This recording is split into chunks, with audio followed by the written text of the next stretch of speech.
Okay, guys, welcome. I don't know where this is going yet. Might go to YouTube, might go to Twitter, but I've been talking about this all week. And we recorded this spot on Wednesday for about an hour. So, what it was is since an age of COVID that Eddie Trunk hasn't been able to get out to the Rainbow in LA to do his invasions. Now, what the invasion is they bring in these people from bands and they talk to him, and you can call in. He's set up fully in a room at the Rainbow where he has full phones and a full studio setup in there. Well, since COVID happened, he's been doing these virtually, and I'm actually recording this on my phone, so I apologize for the blockiness, but been talking about it all week. There was a virtual invasion, and this is where Eddie conducts it on Zoom. Now, to give you a little backstory of who Eddie Trunk is he's been in radio for a long time, and he used to work for a record label back, a long time ago. Well, he's on Sirius now, Sirius XM satellite radio, and I've only caught about 5 shows a week. On Mondays, he's on Volume, which is channel 106 from 2 to 4, and then 5 to 8 on Hair Nation 39. Now, Monday is the only day that he does the show on 39, and that's a mix of music and talk. Now, 5 days a week from the 2 to 4 slot, he's on channel 106, which is Volume. So we recorded this on Wednesday via Zoom, and our special guests were Lizzie Hale of Hailstorm and Amy Lee of Evanescence, and we got to talk to them for a little while, find out what's going on, in their process, whether, and in Amy's case, they just put out an album not too long ago. In Lizzie's case, Hailstorm is working on a record that's not out yet. So we got to talk to them for a little bit, and that gave us unprecedented access to these people. In the digital age, we actually get to talk to people, and we conducted this via Zoom for about an hour on Wednesday night. Well, that part airs today on channel 106 from 2 to 3. We recorded in a tight spot, and of course there were little breaks to insert the ads where they'll stop what we taped and play their little ads, and then we go back to having it on the air. Now, since it wasn't live, even though we recorded live in real time with these 2 individuals and 2 of the best female fronted bands. So I've been a fan of Evanescence since that first record. That first record was amazing, and having that exposure in the Daredevil movie, helped put Evanescence, up, put them in the public eye. So initially, and I'm sorry, Amy, if you're watching this, I thought your name was Evanescence, honestly. But that's not the case. They were a band, and Amy is their singer. And so you're going to hear it. If you don't hear it, Eddie, if you don't hear it today because you don't have satellite radio because the little freebie ended, because Sirius was trying to drum up subscriber numbers by giving people who didn't have satellite radio a little taste of satellite radio for a limited amount of time. And so But what Eddie also does is he does a podcast. Now, the podcast is nothing really special he does, where he records it in real time. Because his podcast is on a podcasting company that's owned by SiriusXM, he's allowed to cross-platform his interviews. So he usually does that. So on his podcast, you won't hear the recordings of the call-in sections. You'll hear just the interviews. And he's had some great interviews over the past several weeks, that I've heard on Sirius. And he likes to make those available. So, breaks you off a little taste of what he does on volume and lets you podcast that for free. I don't know if he's going to do it with what we recorded on Wednesday night, hopefully, because it was a great interview, and I think everybody should get to hear it. We had a blast putting it together. There was a bunch of people in this Zoom call, and a few of them got to talk to both Amy and Lizzie. And in regards to Lizzie Hale, I wanted to send a personal thank you because I didn't really get to participate where I got to ask my question. One of my questions did get asked by somebody else. I had a couple questions. I had my one main one, and then I had one in reserve just in case I didn't get on at all or didn't get on right away. Well, I did tweet that to Lizzie Hale, and she did respond. So thank you, Lizzie, for getting back to me. A lot of people don't like to really talk, and I talk to us, the commoners. So Lizzie, thank you. I like that. In this digital age, that our favorite artists are accessible, really. And even though I didn't really get on the air to talk to either of the ladies, I'm hoping that Amy finds time to respond, because I put it out to both of them via Twitter. But it was great that they got on. We got to see them. Amy was in some room that looked somewhat like a studio, but there was some musical instruments around in the background.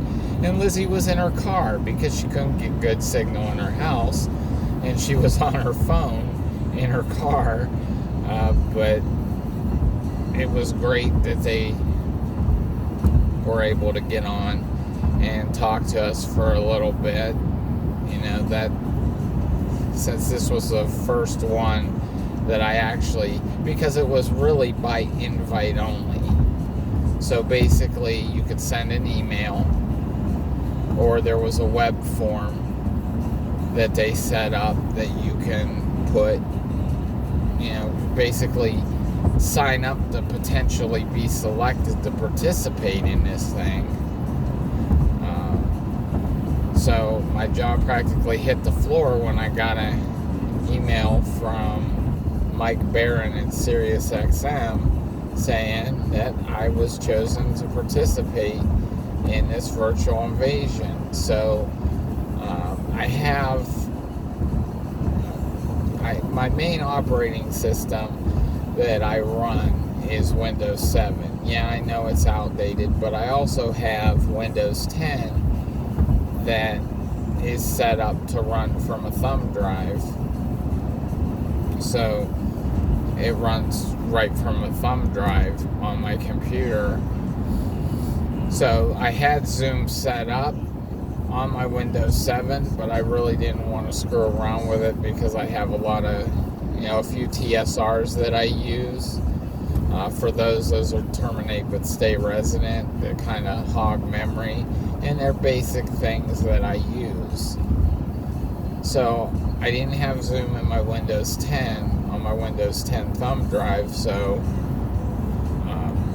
basically I have an account with Zoom, but it wasn't linked to the same email that I used to sign up.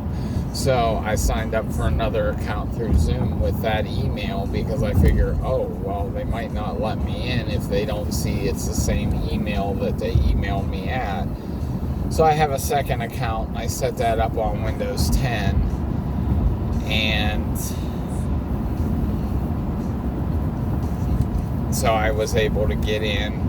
I was able to hook my gaming headset to my computer. I have an adapter because gaming headsets only have one plug, and the mic and the earpieces run from the same plug. Well, I have an adapter that separates those two things onto two separate wires for my sound card on my computer. So everything worked great. I tested everything in the morning because we recorded it at 7 p.m. Eastern time. And let me shut that off. My phone always rings during these things. And I hate that it always chooses to ring when I'm recording a video. So, and it's from somebody, some telemarketer or something. But anyway, back to this. Since it's getting a little long, I probably won't be able to put it on Twitter, but I probably will upload this to YouTube and just link it on my social medias.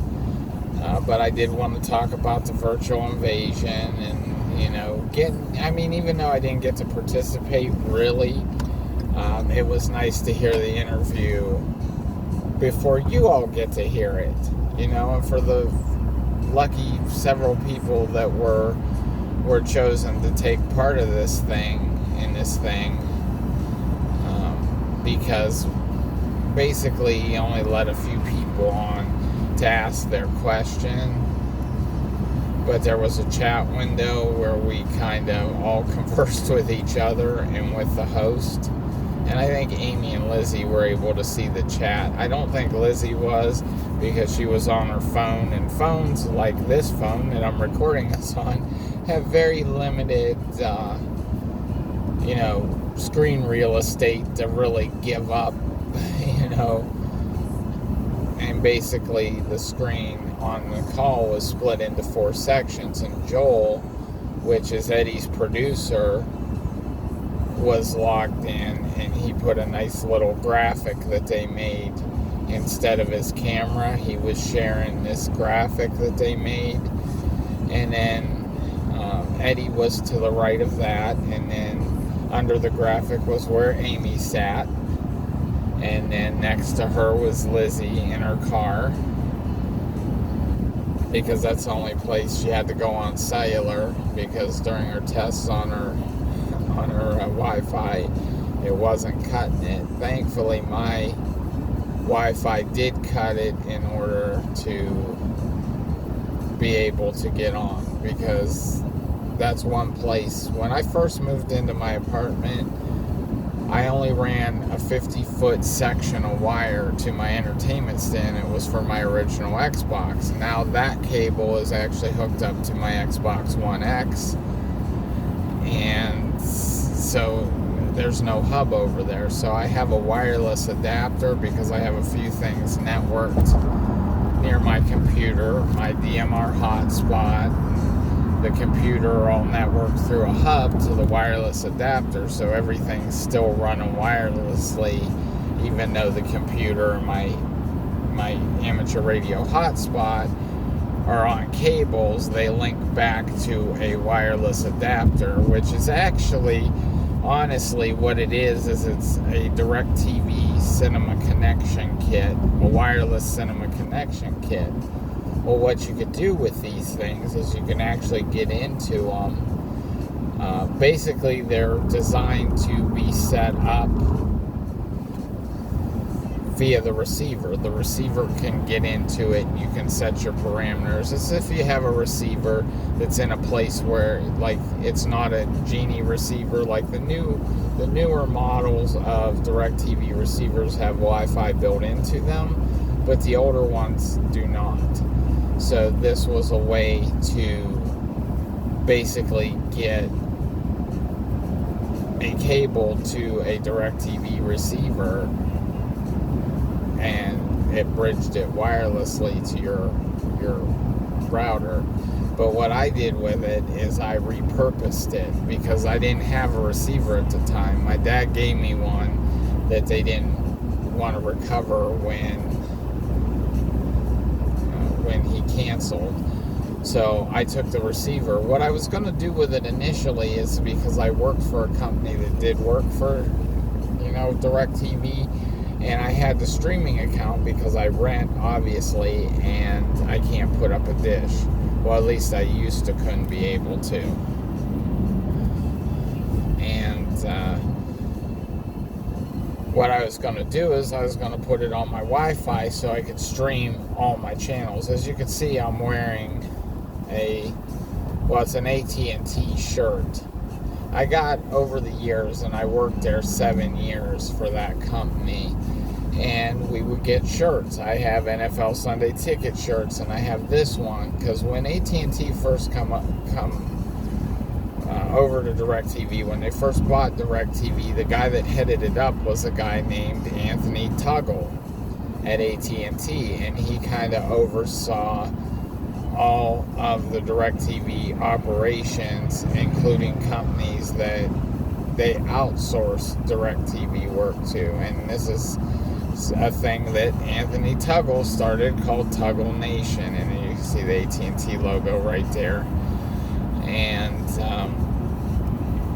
basically, it wasn't just a state of mind, hey, this is Tuggle Nation, I oversee this. It got a little bit worse than that, where they were changing processes, and they were like, you buy a new car, you just want to push buttons, and what's this do? Well, that's what AT&T did. They bought this fine premium car called DirecTV, and they wanted to push all the buttons just to see what would happen.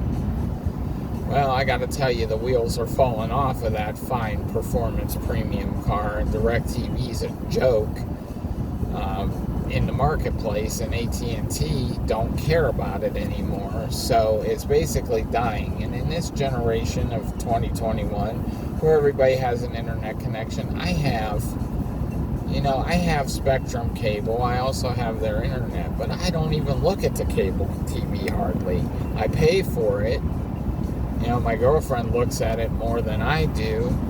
Most of the time I'm on one of my services I pay for. Now the services I pay for are YouTube, Prime, Netflix, Hulu.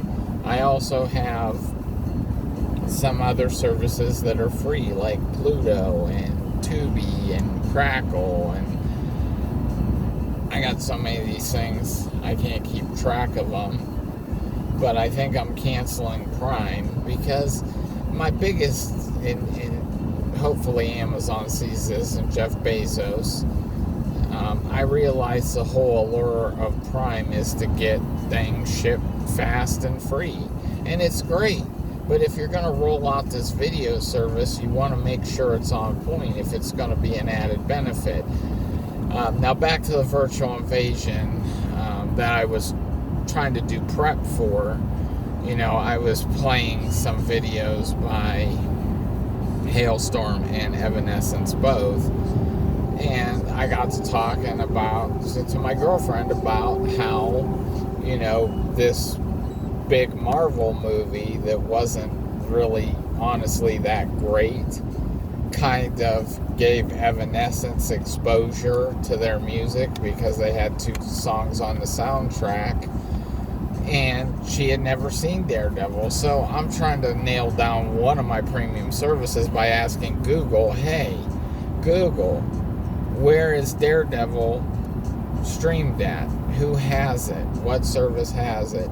And Google will tell you, because there are websites that show up in searches that kind of track the movements of these different streaming movies and shows, and there are websites that kind of track the movements around to see where things are, where they're going to, and where they are now. That's my daughter. I'll call her back in a second because I'm making my little video here. But so I go on Amazon. I nail it down. Google tells me Amazon has it, so I go on there. Now, this is a movie from 2003. My girlfriend's never seen it. I said it's an okay movie. Some of the people you might know in it is Michael Clark Duncan and Ben Affleck. And she's like, who's Michael Clark Duncan? I'm like, you watched The Green Mile, right? She's like, yeah. I'm like, he's the... You know when you see him, because I don't like to identify people by race. But you'll know him when you see him, and I'll point him out. And she goes, oh, that guy from The Green Mile. He's huge. He wasn't that huge in The Green Mile. I said, yeah, because when they cast Michael Clark Duncan in Daredevil, they wanted him to gain weight to be a menacing character like in the comic books, even though the Daredevil comic books, it was a huge white guy who played the Kingpin. But I think Michael Clark Duncan did an amazing job with the role, and he did pack on the pounds, so he looked more menacing, because he's a crime kingpin of Hell's Kitchen. You know, he controls all the crime. And he has a guy, Bullseye, that does freelance work. When Carlton Fisk, the Kingpin, wants somebody out of the way, he pays Bullseye to get rid of him. And Bullseye was played by Colin Farrell. Now, Colin Farrell is an actor that I really like. He had a bit part on Scrubs, and he was in that movie Minority Report. Those are some of my favorite roles that he did. And he's like, oh, he looks weird. Well, yeah, because he's got this bullseye carved into his forehead. That's his name, Bullseye. And what Bullseye could do is he could take common items and kill you with them. Playing cards, paper clips, darts, whatever. He could take common items and get rid of you. If Carlton Fisk, the crime kingpin of Hell's Kitchen, wanted you out of the way, he brought in Bullseye, and Bullseye would just, take whatever he had available to him and kill that person with it. And when they wanted Elektra's dad out of the way, Bullseye got rid of him. He was able to get one of Daredevil's weapon sticks, as I call them, and he was able to put an end to Elektra's dad, to the point where Elektra thought it was Daredevil that killed her dad. But yeah, it was an okay movie for a superhero movie. But I like those, those kind of off type, and with the exception of like Spider-Man and Wolverine. These little out-of-the-way superheroes like Deadpool and Daredevil.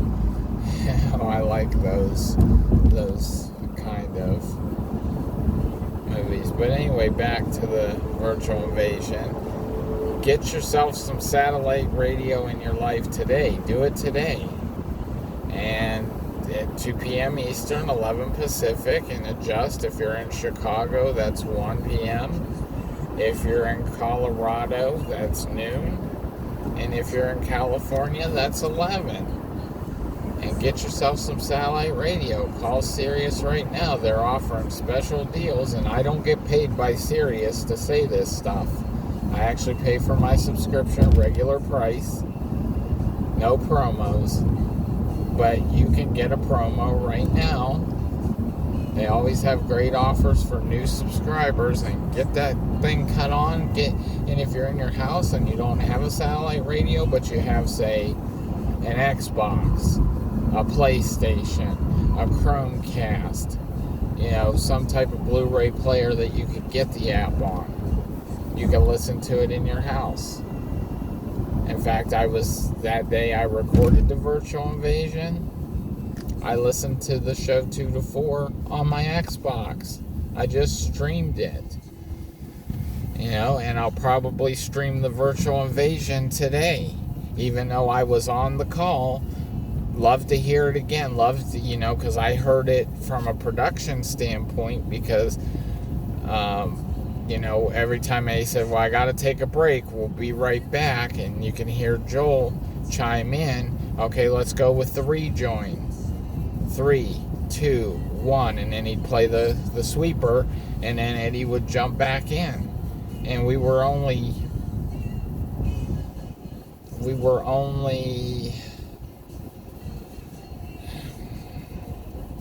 only stopped for like maybe 10 seconds,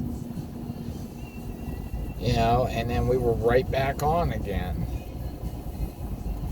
Now, I think since once you insert the breaks, it's going to go over 3 o'clock. Once they insert the break material, it's going to be, we only spent because I was on it at 6:59 waiting for the host to approve. He didn't get around to it till 7:04. And like I said, we only took 3 breaks of 10 seconds and went to 7:02 with it. So I'm pretty sure, because they always like to insert promos. Now see, when Sirius takes a break, it's not like let's play ads for Pepsi or they don't do that because it's a paid service. They just insert promos for other channels. Like I've heard Yacht Rock, the channel I'm listening to right now, I've heard it advertised during Eddie's show. So they just do promos for other channels. Hey, let's point you in this direction. Hey, we have Yacht Rock on 70. And hey, you get Howard Stern, channel 100. It's pointing people to channels they already pay for, but maybe never have listened to. I pretty much know where all my favorites are. Yacht Rock is a seasonal channel, so it just started back on 70. Otherwise, it's only on the app. You can only hear it on the app in the off summer season, but it's still out there. But in the summer, they move it to 105 or channel 70, or so everybody can get it. Only certain tuners in the nearly newer cars. And mine's a 2014. So in 2014, they didn't have those channels or the ability to put them on the satellite. Well, now they do, and that's why only the newer cars get them.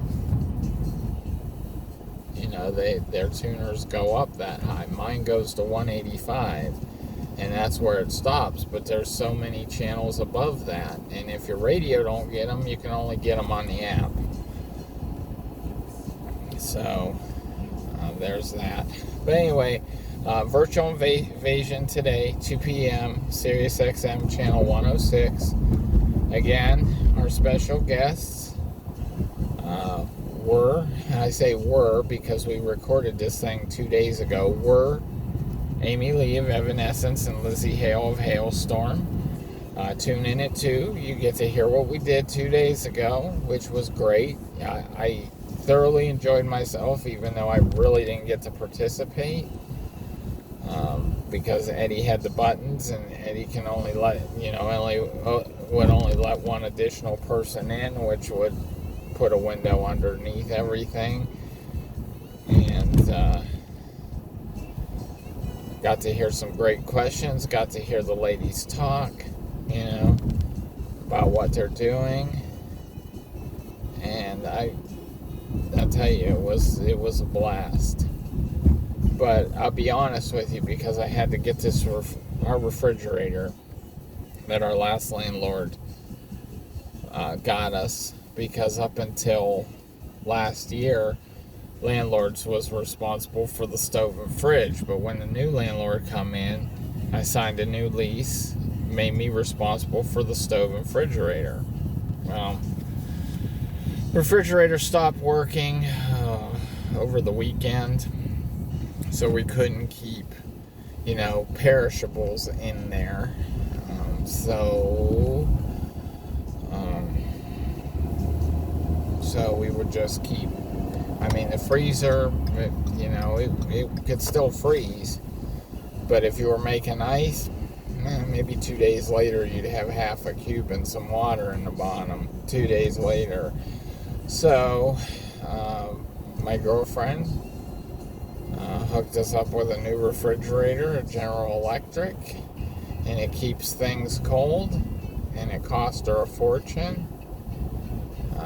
Now, after she ordered, went and got the refrigerator and paid for it, our landlord said, hey, there's a refrigerator downstairs. If you want it, you could take it. Because when I rent that out,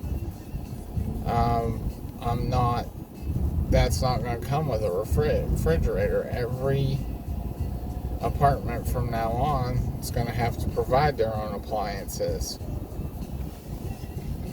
Okay, but it's just like, we'll get into another problem with that in 2 or 3 years, and we didn't want that, because it's a major operation to get a fridge in and out of that apartment.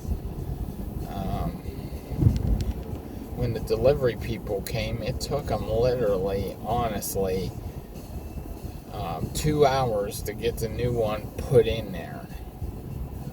And my apartment's still wrecked because I had to move a bunch of stuff out of the way to allow them to get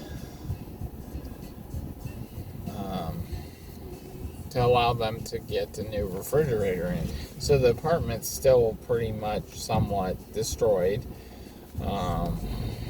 Good thing we had our inspection already, and we got another 2 to 3 months to get it straight. But it's still, because we both work,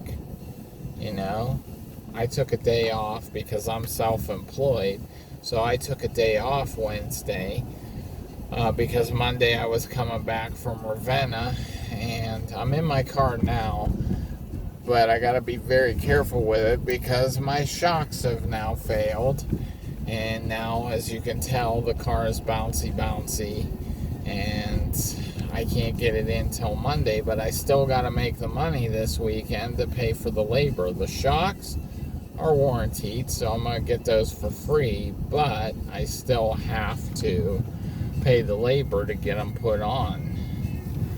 I should just go down there and say, get me my shocks, and take it out to my parents and get them put on. They're not that difficult to put on, but they're probably leaving town. But anyway, I gotta call my kid back. You'll probably be watching this later on YouTube. I apologize for the long-windedness. It's a half hour long, people. But again, Virtual Invasion, 2 p.m., Sirius XM volume. We had fun creating it, and hopefully you enjoy it. And y'all have a great day.